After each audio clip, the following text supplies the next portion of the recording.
రేవంత్ రెడ్డి ప్రభుత్వం అమలు చేస్తున్న ఆరోగ్యశ్రీ పథకం ద్వారా సాధారణ పేద ప్రజలకి ఒక గొప్ప మేలు జరిగింది. దాంట్లో భాగంగానే నిమ్స్ హాస్పిటల్లో అరుదైన ఘనత సాధించింది. నిమ్స్ హాస్పిటల్ ఈ ఏడాది కిడ్నీ వ్యాధి బాధితులకు నిమ్స్ హాస్పిటల్ భరోసాగా నిలబడ్డది.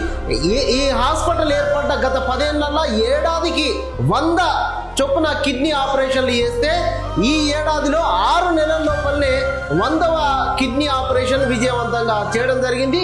దీంట్లో ఈ చికిత్స లోపల 60 మూత్రపిండాలను దాతల నుంచి 50 జీవన్మృతుల నుంచి సేకరించారు.